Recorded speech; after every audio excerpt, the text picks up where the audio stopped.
시청자 여러분 안녕하십니까. 3월 25일 화요일 사사건건입니다. 재난방송 주관사인 KBS는 오늘도 의성 산불 소식부터 전해드리면서 시작하겠습니다. 예측하기 힘든 강풍과 또 건조한 날씨 속에서 진화 작업을 벌이는 대원분들의 피로도까지 올라가고 있습니다. 여기에 진화율도 떨어지고 있다고 하는데요. 현장 취재 기자 연결합니다. 문다혜 기자, 의성에 아직 주불이 잡혔다는 소식은 들리지 않고 있는 건가요?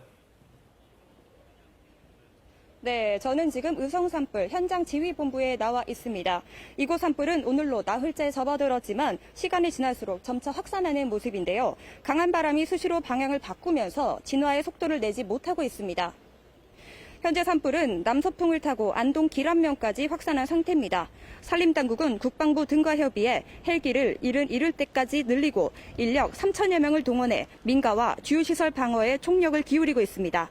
진화 장비도 450여 대가 가용 중인데요.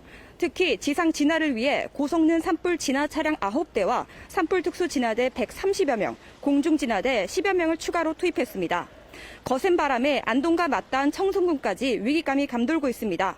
산불 진화율은 낮 12시 기준으로 60%입니다. 이번 산불은 국내에서 발생한 산불 가운데 피해 면적으로 역대 세 번째 큰 규모인데요. 산불 영향구역은 14,483헥타르에 전체 화선은 244km로 늘어났고 남은 불의 길이는 98km에 이릅니다. 이번 산불로 주민 2,800여 명이 집으로 돌아가지 못하고 있는데요. 오늘 오후 의성군 안편면 하령리와 구하령 마을, 옥산면 전흥리와 구성 1, 2, 단촌면과 안계면, 비안면 일부 지역 등에 대피령이 내려졌고 인접한 청송군도 혹시 모를 위험에 대비해 주민 대피를 준비하고 있습니다. 산불 피해 우려가 큰 서산 영덕 고속도로 북이선 나들목에서 청송 나들목 구간은 여전히 통제되고 있습니다. 산림당국은 오후 들어 순간 최대 풍속 초속 10에서 20m의 강풍이 예상돼 산불 확산 위험이 높은 상황이라고 밝혔습니다. 지금까지 의성 산불 현장에서 KBS 뉴스 문다혜입니다. 네, 산불 관련 소식 들어봤습니다. 지금 서산 영덕선과 안동 분기점 청송 나들목에 또 차단이 됐다고 하고요. 의성의 산불이 또 안동 풍천면으로 확산하고 있다고 합니다. 주불이 잡혔다는 소식이 꼭 들려오길 바라겠습니다. 계속해서 정치권 소식으로 이어가겠습니다. 원영섭 변호사, 정지웅 변호사와 함께합니다. 안녕하십니까? 예, 반갑습니다. 네. 한덕수 총리 탄핵 기각 후에 이제 정치권의 관심은 하루 앞으로 다가온 이재명 대표의 선거법 2심 선고입니다. 국민의힘은 2심에서도 유죄를, 민주당은 무죄를 예상했습니다. 양측 주장 들어보겠습니다.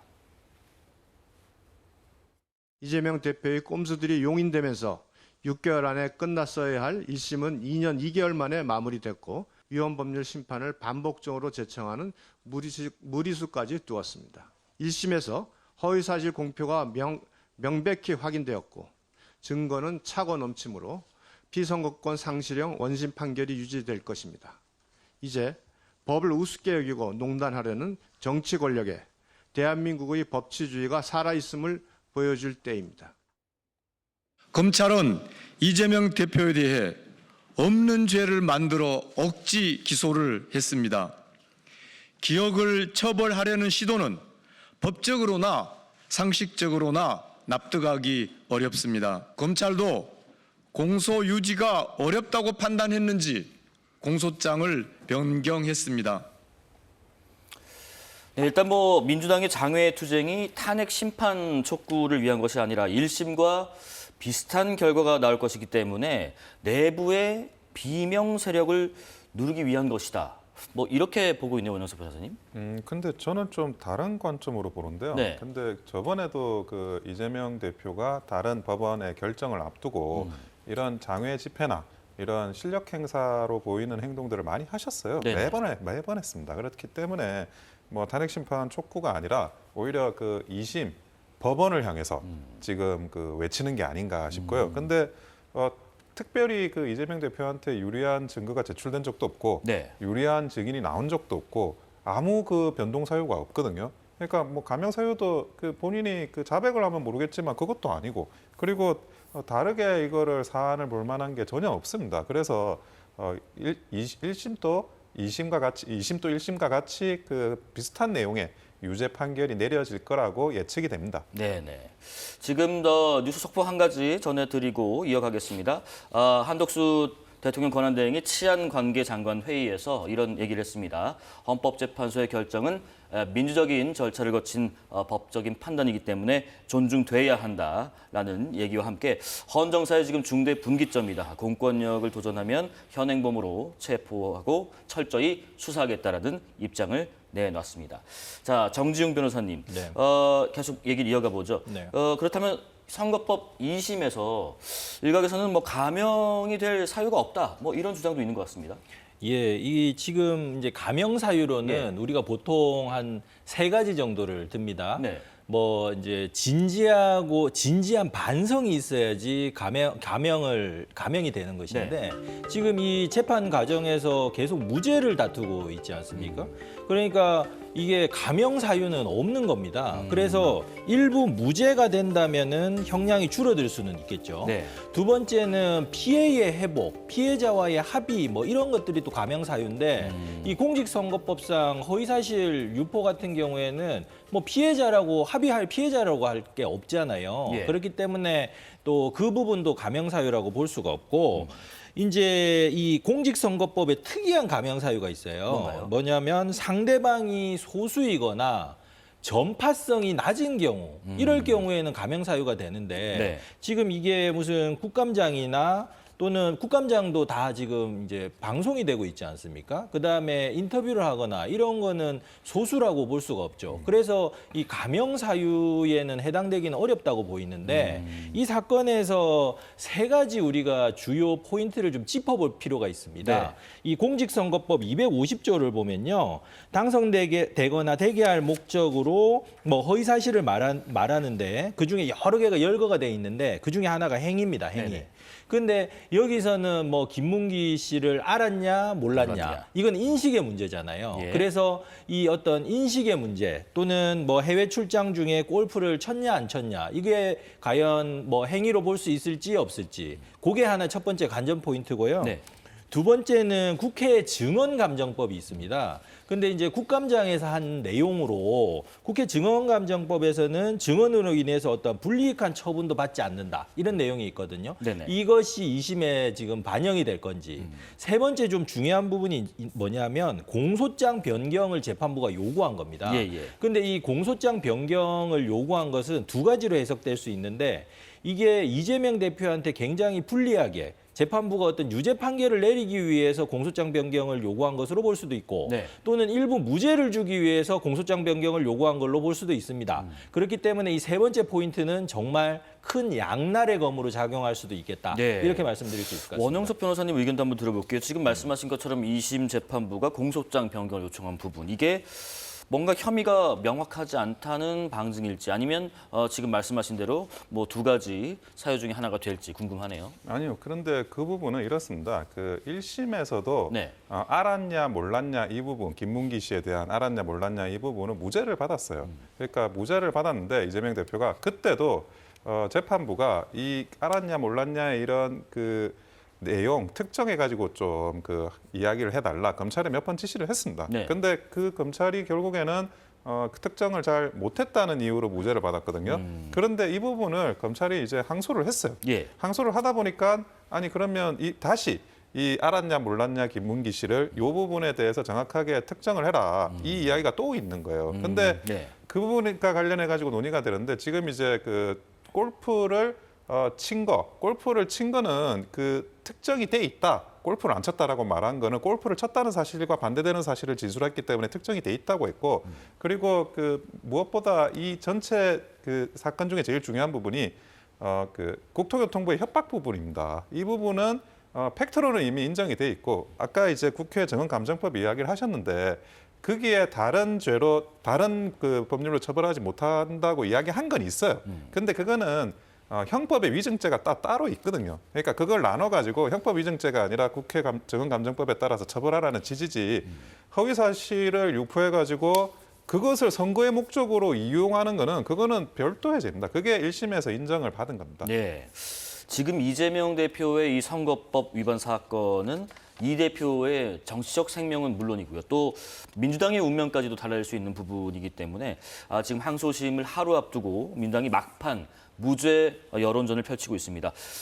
지금 이게 정중 변호사님 선거법 1심을 앞뒀을 때하고는 분위기가 좀 사뭇 다르다. 뭐 이런 얘기도 있더라고요. 선거법 1심에 비해서는 지금 굉장히 좀 약간 조용한 분위기, 로톤으로 가고 있는 것 같습니다. 네. 이게 사실은 아까 전에 우리 변호사님 말씀해 주신 것처럼 뭔가 새로운 것들이 나온 게 없기 때문에 한 번 더 법리적인 판단을 받는 거지 않습니까? 네. 그러니까 재판부의 판단이 굉장히 중요한 부분이기 때문에 재판부를 좀 자극하지 않으려고 하는 그런 뭐 분위기가 있는 것 같습니다. 네. 지금 또 하나가요. 민주당 일각에서 만약에 내일 항소심에서 피선거권 박탈에 해당하는 형량을 받을 가능성에 대비해서 일종의 뭐 비상계획도 논의되고 있다. 뭐 이런 전언도 있던데 논의되는 비상계획 중에 하나가 경선 일정을 단축하자. 이거 어떻게 해석해야 될지 싶습니다. 근데 뭐 아주 그 나이브한 아이디어 차원으로 이야기를 하는 것 같아요. 네. 일단은 그 2심 판결이 선고가 되면 그 다음에 상고를 하고 그 상고 유서를 접수하고 이런 절차들이 본인이 뭐 최대한 끈다 그래서 많이 끌 수 있는 게 아니거든요. 겨우 뭐 한 달 남짓 정도. 네. 그러면 그 이후에는 대법원에서 언제든지 판결 선고를 할 수 있어요. 그러니까 뭐 변론기일이 있는 것도 아니고 네. 그리고 증거를 접수해가지고 증거 방법을 활용할 수 있는 것도 아니고 그런데 이런 아주 촉박한 상황을 2주 정도로 경선을 뭐 당긴다 그래가지고 이 시간의 문제를 극복할 수 있을까? 저는 뭐 그렇게 될 것 같진 않아요. 그리고 만약에 지금 그 이재명 대표를 정말 도우려고 한다 그러면 선고를 늦추는 그런 작업의 어떤 캠페인이 이루어져야 되는데 일단 선고가 되는 순간 뭐 천에 하나 만에 하나 설사 무죄를 받는다 하더라도 대법원에 가가지고 유무죄에 대한 판단을 빠른 시간 내에 할 수 있기 때문에 그거는 이재명 대표를 뭐 그런 도울 수 있는 효과적인 아이디어는 아닙니다. 6개월, 3개월 이내인가요? 그렇죠. 예, 그렇습니다. 자, 한덕수 권한대행이 직무에 복귀한 이후에 여야는 마은혁 헌법재판관 후보자 임명을 놓고 신경전을 벌이고 있습니다.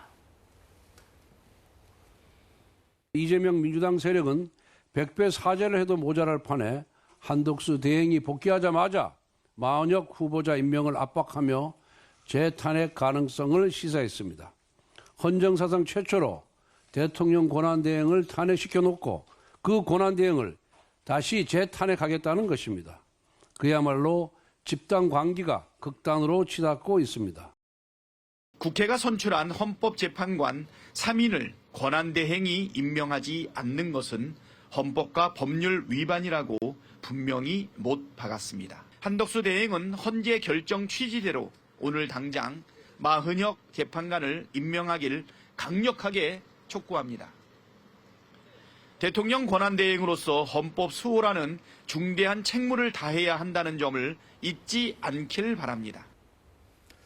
한덕수 총리의 탄핵과 관련해서 헌법재판소의 판단은 헌법재판관은 임명하지 않은 것은 위법이다, 법 위반이다. 그러나 그 정도가 파면에 이를 정도는 아니다. 이런 해석에 대해서 어떤 생각이신지요? 지금 그 헌법재판소의 결정문을 잘 읽어볼 필요가 예. 있어요. 그러니까 주로 어떤 부분을 집중을 하냐면 헌법재판소의 기능이 마비되는 수준까지, 마비가 전망되는 수준까지 가야 중대하다고 볼 수 있다는 거거든요. 근데 그렇게 해서 제일 중요하게 생각하는 게 그 전에 6명밖에 없는 상황이 되는 거 아니냐. 그러면 임명을 해야 혹시라도 뭐 한 명이 거리가 생기거나 문제가 생긴다 하더라도 이 심리를 전개할 수 있지 않냐. 요 논리였거든요. 네네. 그래서 지금 현재 헌법재판소 결정문에도 중대하지 않다고 보는 이유가 제일 중요한 이유가 2명을 임명했다는 거예요. 2명을 임명했으니까 중대하지 않네? 그러면 지금도 그 한덕수 총리가 돌아왔어요. 네. 지금 8명 체제예요. 이 8명 체제에서는 한 명 더 임명하지 않는다고 해서 이게 그 헌법재판소의 기능이 마비가 되나요? 그렇진 않죠. 그러니까 지금 현 시점에서 마은혁 재판관을 임명하지 않는다고 하더라도 그 부분이 중대성이 될 수는 없다는 게 이번 헌법재판소의 결정입니다. 그러니까 심리가 지금 가능한 상황 아니냐, 팔임 체제로 가고 있지 않느냐 이런 건데 정중 변호사님께는 요 발언 한번 듣고 계속 이어서 질문을 해볼게요. 우원식 국회의장도요, 마은혁 헌법재판관 후보자 임명을 요구하는 입장문을 내기도 했는데 어제 직무에 복귀한 한덕수 총리에게 이와 관련한 질문이 나왔는데 어떤 답변했는지 보고 계속 이야기 나누겠습니다. 권한대행님 혹시 마은혁 재판관 임명 여부에 대해서는 혹시 이제 결정... 곧 또 뵙겠습니다. 네, 뭐 질문에 답은 하지 않았습니다. 헌법재판소는 재판관 임명하지 않는 건 위헌이라는 결정을 이미 내린 상태에서 한 총리는 더 이상 대립 없이 통합으로 가도록 본인부터 노력하겠다 이런 일성을 밝히기도 했는데 정중 변호사님, 이게 지금 더 시간이 필요한 부분인 건지 아니면 임명을 해야 되는지 어떻게 생각하시는지. 지금 아까 전에 속보 나왔지 않습니까? 한덕수 지금 총리께서 헌법재판소의 결정은 존중해야 된다. 네네. 이렇게 말씀을 하셨고 복귀 일성으로 좌도 우도 없다. 우리 모두 하나가 돼야 된다. 극단으로 갈라진 사회는 불행으로 치닫는다. 이런 말씀을 하셨지 않습니까? 예. 그러니까 헌법재판소에서 권한쟁의 심판 과정에서 마은혁 후보를 임명하지 않은 것이 명백하게 국회의장의 권한을 침해한다고 헌법재판소에서 판단을 내렸으면 국가기관에서 그거를 따라야 되는 것입니다. 네네. 그렇기 때문에 한덕수 총리 지금 탄핵 결정문에서도 그 임명하지 않은 행위가 헌법과 법률에 위반된다고는 얘기를 했거든요. 근데 그게 그 기간이 그렇게 오래되지 않았기 때문에 중대하지 않다라고 판단을 한 것입니다. 예. 그렇기 때문에 지금 한덕수 국무총리께서 지금 하실 일은 지금 우리 국법 질서 그리고 각 기관들에서 하는 것들이 충돌이 일어나면 안 되지 않습니까? 그러니까 지금 오늘 말씀하신 것처럼 헌법재판소의 결정을 충실히 이행하시는 것이 필요하다. 이렇게 말씀드릴 수 있을 것 같습니다. 자, 이런 가운데 민주당은요, 최상목 부총리 탄핵 추진에 고삐를 죄는 모양새입니다. 이에 대한 국민의힘의 반응까지 듣고 또 이야기 이어가겠습니다. 지금 민주당은 끝내 최상목 부총리 탄핵을 강행할 태세인데 정쟁용 탄핵 폭거를 저지할 책무가 국회의장에게 있습니다. 최상목 부총리 탄핵 표결을 위한 본회의는 열려서는 안 됩니다. 최상목 부총리에게도 충고 하나 덧붙입니다. 이번 헌재 결정에 비춰보더라도 결코 파면을 피할 수 없습니다. 모든 행위에는 책임이 따른다는 사실을 깨닫길 바랍니다. 지금 스코어를 보면요, 민주당이 추진한 탄핵 소추 가운데 결론이 나온 게 9건, 모두 다 기각. 자, 이 부분을 두고 내부에서도 자성론이 나오는 얘기도 있습니다. 아니 이거는 예측되고 있었습니다. 그리고 뭐 헌법과 법률을 위반했으니까 문제 없는 거 아니냐. 헌법과 법률을 위반하고 그것이 중대한지까지도 국회가 판단을 해서 소추를 했어야죠. 그런데 그 중대하다는 여부는 이게 애매한 개념이니까 미처 못할 수도 있다라고 항변을 할 수는 있겠지만 어떻게 9번을 매번 중대성에 대한 판단을 실패할 수가 있습니까? 이거는 중대성에 대한 판단을 실패한 게 아니고 네. 고의적으로 중대하지도 않은 걸 탄핵 소추를 한 겁니다. 근데 이 탄핵이라는 거는 우리가 헌법이 가지고 있는 삼권 분립의 예외거든요. 이런 그 더 중요한 가치, 삼권 분립에서 그래도 그게 어쩔 수 없이 탄핵돼야 되는 그런 소추돼야 되는 상황이 있을 때 쓰라고 일종의 비상적인 권한을 준 거예요, 국회한테. 그런데 그 비상적인 권한을 상시적으로 활용하면서 그 내용도 헌법재판소로부터 전혀 이거 인용이라는 판결을 받아내지 못한다 그러면 이거는 일종의 국회가 내란 행위를 한 거나 마찬가지의 상황이라고 볼 수밖에 없습니다. 네, 그러니까 사안이 중대해서 어떻게 보면 파면에 이르기 위한 과정이 탄핵이라는 절차인데 직무정지되는 바람에 오히려 국정을 혼란스럽게 했다는 의견이신 것 같아요. 정 변호사님. 지금 일단 그 김부겸 전 총리께서 하신 말씀이 참 가슴에 와닿았습니다. 국민이 주신 힘을 절제하지 못하면 국민의 신뢰를 얻을 수 없습니다. 이렇게 페이스북에 쓰셨더라고요. 그래서 이런 섣부른 탄핵이었다는 지적이 뼈아프고 민주당 지도부가 무거운 책임을 느껴야 된다. 이런 식으로 민주당의 어떤 그 자성론의 목소리가 지금 나오고 있습니다. 근데 아까 전에 국회에서 이제 너무 심하게 했다 뭐 이런 식으로 이제 변호사님께서 말씀을 하셨는데 사실은 이 모든 작용은 어떤 작용과 반작용이 점점 정증되면서 일어난 일입니다. 대통령도 지금 뭐 거부권을 엄청 많이 행사했고요. 그래서 상호 쌍방 책임이라고 하지 이게 국회의 책임이라고는 할 수 없다. 이렇게 말씀드리고 싶습니다. 자, 그리고 또 하나가요. 한덕수 총리 탄핵 결과를 통해서 윤석열 대통령의 탄핵 재판을 좀 가늠해 볼 수 있지 않겠느냐라는 전망도 있었는데 어제 헌법재판소에서는 관련한 내용에 대한 판단은 일단은 없었는데 이 의도가 뭔지도 좀 궁금하고요. 또 하나가 한덕수 총리의 탄핵 기각을 두고 여야가 해석을 지금 다르게 하고 있어요. 민주당 일각에서는 한덕수 총리 탄핵 기각이 오히려 윤 대통령의 탄핵 인용 신호다. 국민의힘에서는 윤석열 대통령 탄핵 심판 선고 기일 지정이 늦춰지는 점, 이 부분까지 좀 더해서 기각 아니면 각하할 것이다. 원 변호사님 어떻게 생각하십니까? 제가 볼 때는 기각으로 갈 가능성이 굉장히 높아졌다고 예. 보여지고요. 예. 그리고 물론 이제 헌법재판소에서 한덕수 총리를 심판한 거니까 탄핵과 관련해서 그렇지만 그럼에도 불구하고 좀 추정케 할 만한 내용들이 분명히 있어요. 어느 부분인가요? 예, 그 비상계엄과 그리고 내란 행위 이 부분에 대해서 헌법과 법률의 위반이 있었느냐? 모두가 헌법과 법률의 위반이 없었다고 판정을 했습니다. 심지어 정계선 재판관 인용 의견 냈죠. 그 부분도 헌법재판관을 미임명한 거, 그 부분에 대해서 헌법과 법률의 위반과 중대성을 따졌고 그 비상계엄과 내란 행위에 대해서는 네. 헌법과 법률 자체 위반하지 않았다. 이렇게 판단을 했어요. 그게 대표 의견이에요. 네네네. 그러니까 그런 부분을 봤을 때 과연 그 한덕수 총리도 전혀 헌법과 법률 위반을 인정하지 않았는데 대통령에 대한 심판에서 그런 부분이 인정되기는 굉장히 어렵다고 보고 그리고 내란죄 철회 문제가 공통적이에요. 근데 이 내란죄 철회 문제는 아예 그 내용이 없어요. 네네. 예, 이게 굉장히 특이한데 근데 만약에 이 내란죄 철회가 각하 사유가 아니라 적법한 사유라고 한다고 헌법재판관들이 판단을 했다 그러면 분명히 그 내용에 들어갔을 겁니다. 그런데 이 부분이 심리에서 빠졌다는 것 자체가 적법이냐 각하냐 이 사안 자체를 빼버렸다는 것 자체가 내가 볼 때는 예측을 못하게 하려고 하는 거긴 하지만 반대로 해석을 하면 대통령에 대한 탄핵 심판에서는 내란죄 철회를 각하 사유로 삼으려고 하는 게 아닌가라는 생각은 듭니다. 어제 결정에서 이런 힌트를 보셨다네요. 정 변호사님은 어떻게 보셨습니까?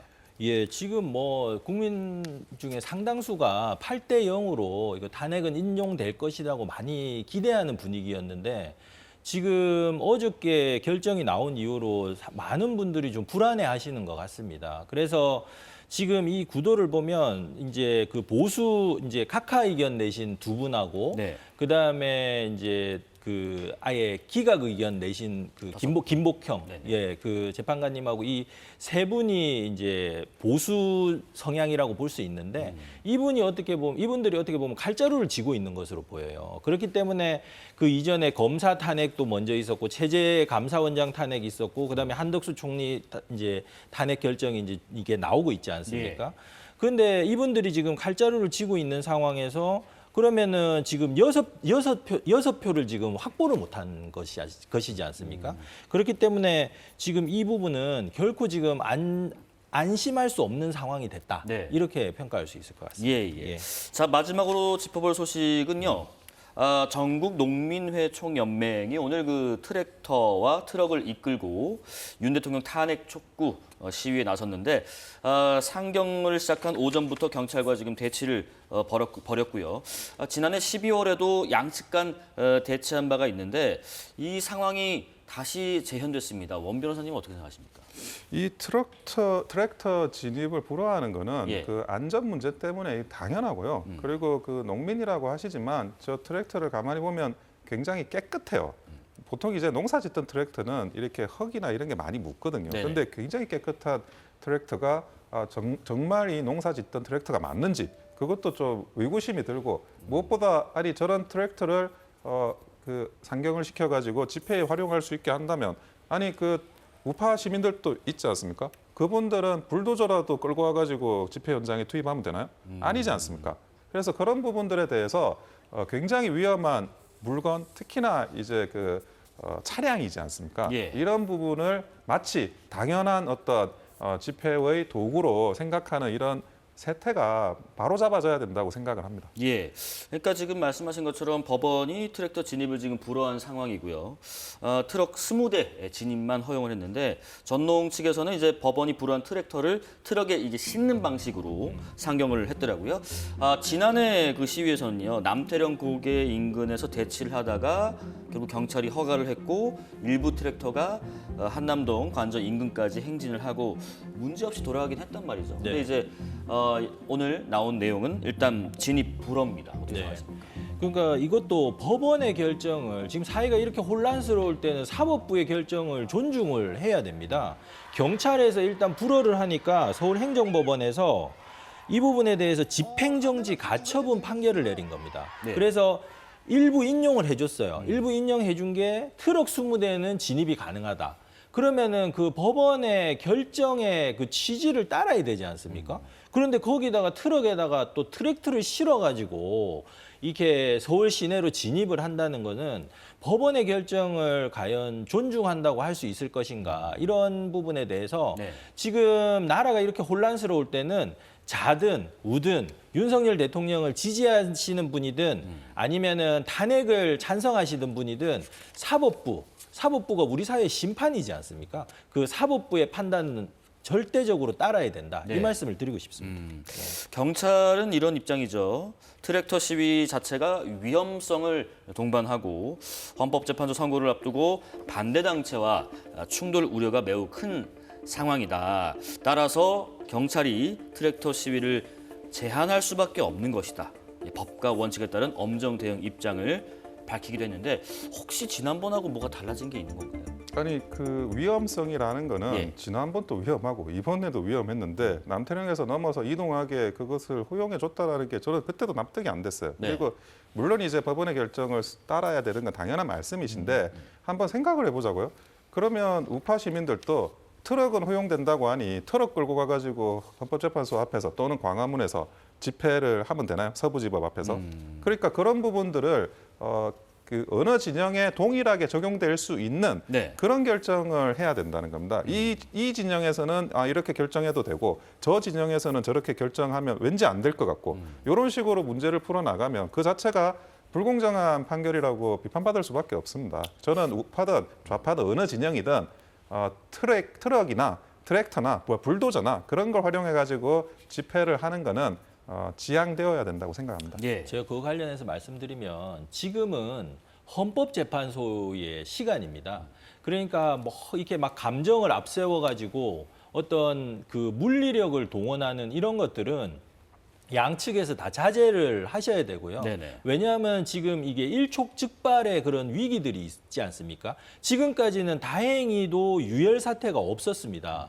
근데 이게 헌법재판소에서 그것이 3월 말이 되든 4월 초가 되든 윤석열 대통령의 탄핵 부분에 대해서 결정을 내릴 것이란 말입니다. 그때 발생할 수 있는 그 폭발성 이런 것들을 생각하면 좀 이제 마음이 앞서더라도 좀 자제할 필요가 있다는 것이죠. 그래서 제임스 브레넌이라고 미국의 정치학자가 있지 않습니까? 그분이 우리 사회에서 벌컨이라는 집단이 많아져야 되는데 벌컨이라는 집단은 훌리건이나 호빗과는 대비되는 집단으로서 합리성, 이성을 가진 민주시민을 말합니다. 지금 우리에게 필요한 거는 감정은 좀 내려놓고 합리와 이성으로 스스로 좀 장착할 필요가 있지 않나 이런 생각을 합니다. 네, 원 변호사님의 어떤 지혜 또 한번 들어보겠습니다. 어떻게 하면 현재 그 대치 상황에 긴장감을 좀 낮출 수 있을까요? 이제 그 반대 진영에서도 과거에는 이제 뭐 광장에서 집회나 이런 걸 하는 게 전형적인